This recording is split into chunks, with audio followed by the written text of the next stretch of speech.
Hello, children. Good morning. Hope you are doing good. This is Zakia from DHSS presenting 12th English Prose, Unit 2, A Nice Cup of Tea by George Orwell. Before going to the lesson, let me ask you, all of us like to drink tea, isn't it? You know there are varieties of tea. How many of these have you tasted? Herbal tea, green tea, lemon tea, iced tea, black tea, and tea with milk. You'd have seen lovely packets of tea on the shelves at supermarket and shops, isn't it? But have you ever wondered how this tea powder is obtained from plants? First of all, the tea leaves are fetched from the garden. Then they are transformed into dry leaves. Then they are taken to the factory where they are cut into small pieces by using machinery. They are finally packed into packets for the use by people. Have you understood? So now let me give a small introduction about the author.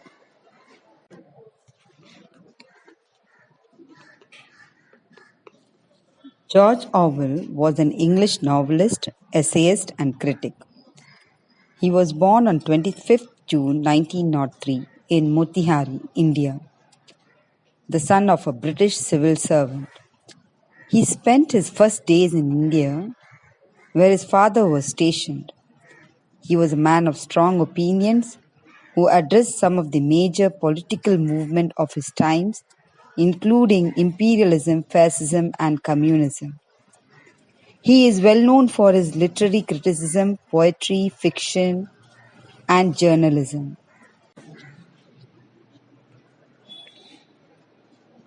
In his essay, Orwell highlights the distinctive features of preparing a nice cup of tea. He tells that preparation of tea is not mentioned in any of the cookery book. Though tea is one of the mainstay of civilization in Britain as well as Australia and New Zealand.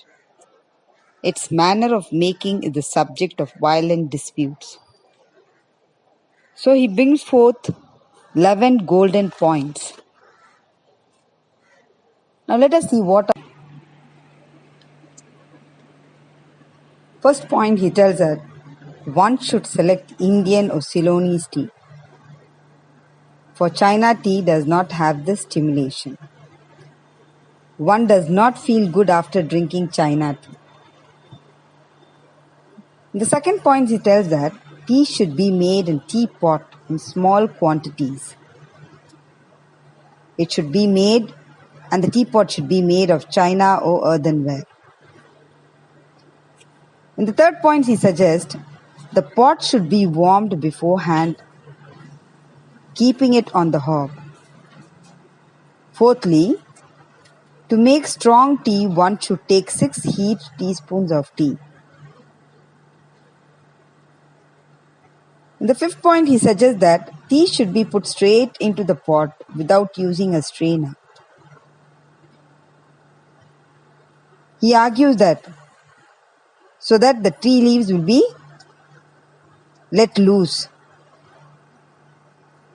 In the sixth point, he suggests teapot should be taken to the kettle and not the other way round. Actually, the water should be boiling at the time the tea is dropped inside. That is what he means.